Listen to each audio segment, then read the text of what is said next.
Assalamualaikum warahmatullahi wabarakatuh. Perkenalkan, nama saya Miftahul Jana, NIM 220201202003, Fakultas Keguruan dan Ilmu Pendidikan, Program Studi Pendidikan Guru Pendidikan Anak Usia Dini. Saya merupakan salah satu mahasiswa dari Universitas PGRI Madiun. Di sini saya akan mempresentasikan tugas UTS mata kuliah perkembangan kognitif anak usia dini, di mana saya akan membahas 4 subbab materi. Yang pertama adalah pentingnya mempelajari perkembangan kognitif dan bagaimana kaitannya dengan perkembangan lain. Yang kedua, kaitan kemampuan otak dan kognitif. Yang ketiga, persamaan dan perbedaan otak hewan dan manusia, serta contohnya. Yang keempat, tahap perkembangan kognitif gen Piaget dan karakteristiknya. Oke, sebelum membahas tentang pentingnya mempelajari perkembangan kognitif, saya akan menjelaskan apa itu perkembangan kognitif. Perkembangan kognitif merupakan konsep yang luas tentang cara berpikir dan mengamati. Kognitif mencakup tingkah laku yang menyebabkan seseorang memperoleh atau menggunakan pengetahuan yang mereka peroleh untuk menyelesaikan suatu masalah. Perkembangan kognitif adalah salah satu aspek perkembangan yang harus dikembangkan sejak dini. Perkembangan kognitif terikat erat dengan pertumbuhan mental dan perkembangan intelektual, di mana perkembangan pola pikir dan perilaku anak diikuti oleh perkembangan kognitifnya, yang menghasilkan perkembangan kecerdasan dan memori kerja yang semakin meningkat sesuai dengan kemampuan masing-masing anak. Ada banyak hal, mulai dari kemampuan menyimpan informasi, keterampilan penyelesaian masalah, keterampilan bahasa dan komunikasi, dan kemampuan sosial serta emosional, yang meningkat melalui peningkatan empati terhadap orang lain, serta peningkatan kemampuan untuk berinteraksi dengan teman sebaya dan pemahaman norma sosial. Berikut pentingnya mempelajari perkembangan kognitif. Yang pertama, mengerti cara belajar anak dan bagaimana cara yang sesuai dengan anak. Kedua, mengetahui dan mengimplementasikan stimulasi yang dapat diterapkan dan membantu perkembangan kognitif. Sebagai halnya, pentingnya mempelajari perkembangan kognitif harus dimiliki oleh setiap pendidik atau calon pendidik. Dengan mengetahui cara belajar anak yang berbeda-beda, guru harus memberikan stimulasi yang tepat untuk membantu perkembangan kognitif anak. Misalkan dengan membuat model pembelajaran anak menggunakan pendekatan kolaboratif yang mendorong siswa untuk bekerja sama dan meningkatkan keterampilan pemecahan masalah dan keterampilan sosial. Yang kedua, menerapkan pembelajaran berbasis proyek untuk memberikan konteks praktis dan membangun keterampilan yang kritis. Yang ketiga, pembelajaran diferensial mengakui bahwa setiap siswa memiliki gaya belajar dan tingkat kemampuan yang berbeda, sehingga memberikan dukungan tambahan kepada siswa yang memerlukan. Dengan menerapkan stimulasi yang tepat, guru dapat mengoptimalkan perkembangan kognitif anak. Tidak hanya guru yang dapat membantu mengoptimalkan perkembangan kognitif anak, orang tua juga bisa membantu perkembangan kognitif anak dengan cara bermain dengan benda-benda di sekitar.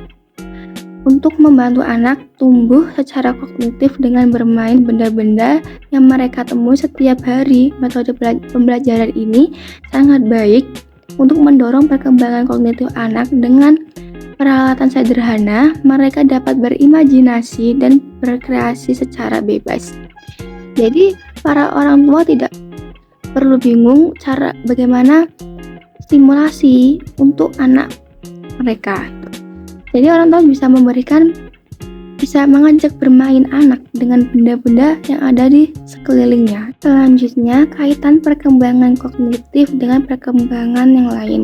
Yang pertama, perkembangan kognitif dengan perkembangan bahasa.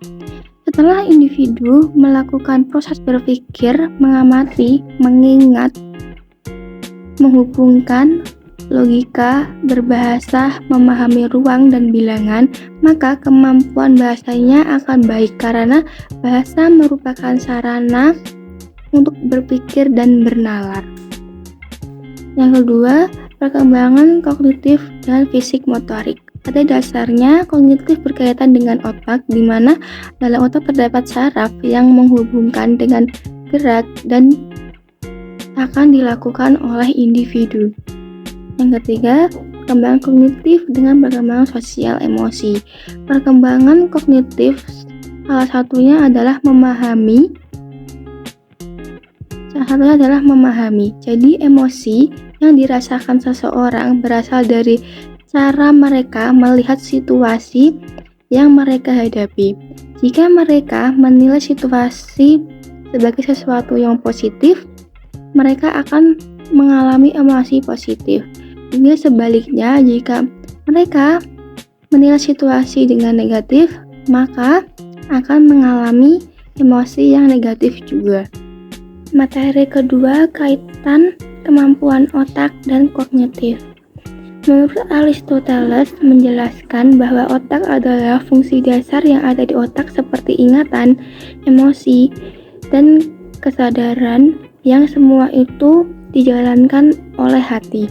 Ia mengatakan bahwa orang yang paling sempurna bukanlah orang yang memiliki otak sempurna, melainkan orang yang dapat menggunakan sebaik-baiknya dari bagian otak yang kurang sempurna.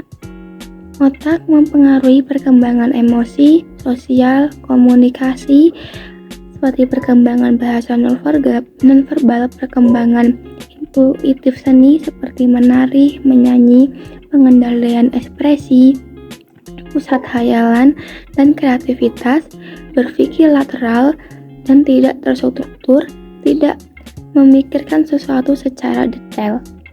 Itu merupakan kemampuan dari otak kanan, sedangkan otak kiri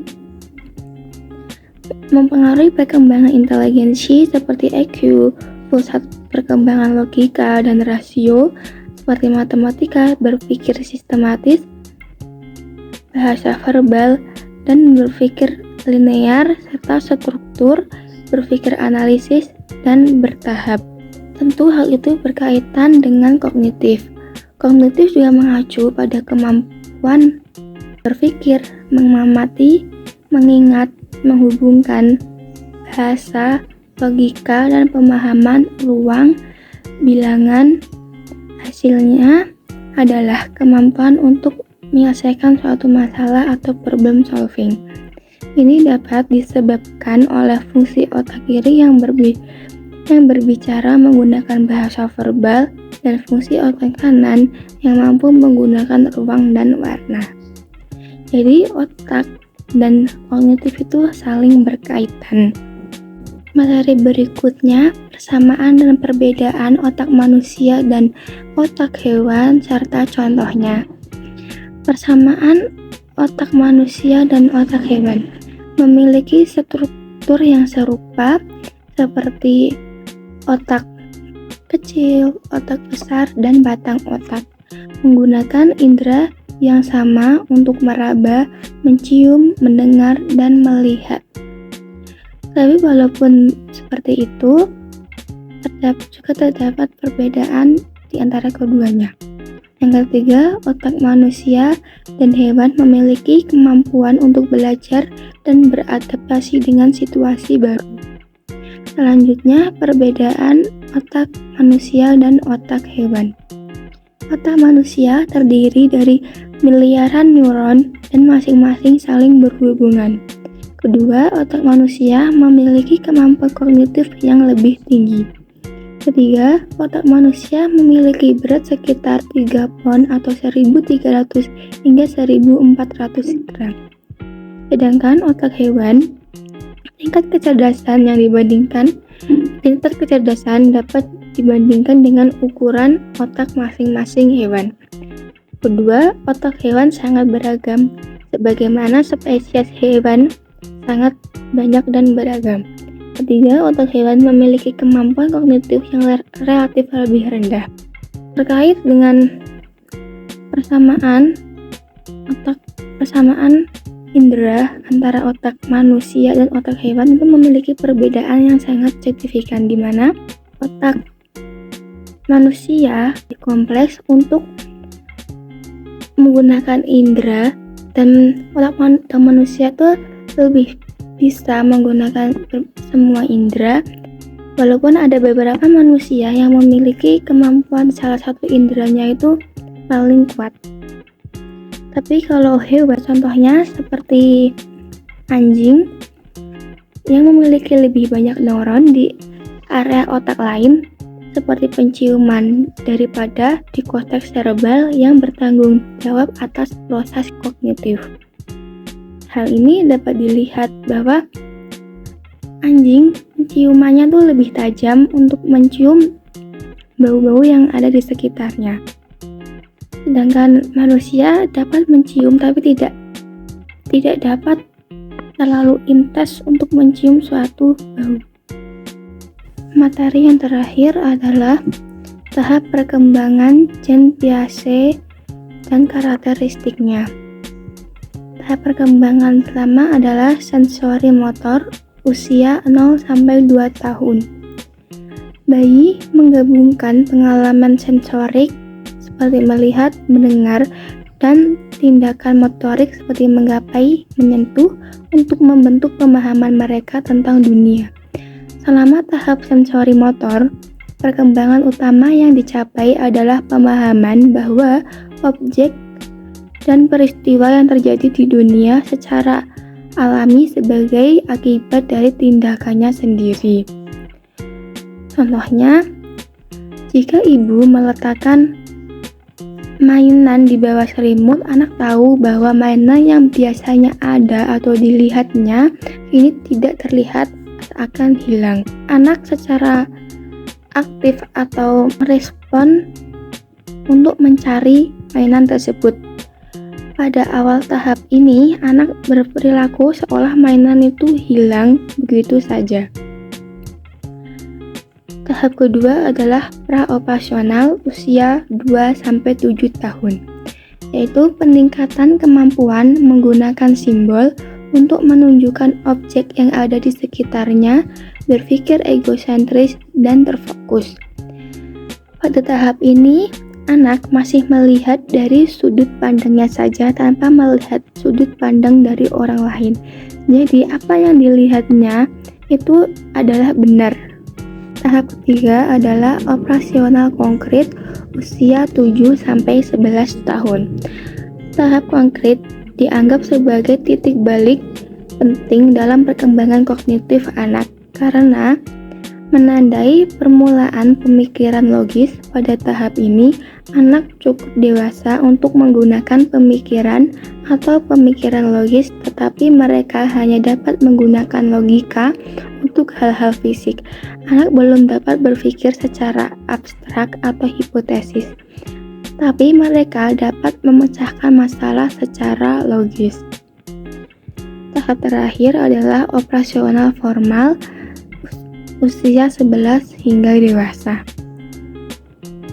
Di sini mampu berpikir abstrak dan dapat menganalisis masalah secara ilmiah dan kemudian menyelesaikan masalah seperti melakukan perhitungan matematis, berpikir kreatif, menggunakan penalaran abstrak, dan membayangkan hasil dari tindakan tertentu.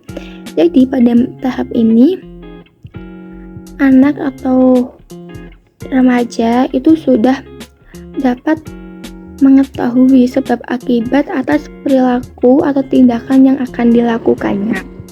Sekian presentasi dari saya. Maaf bila ada kurang dan salahnya kata dalam penyampaian materi. Assalamualaikum warahmatullahi wabarakatuh.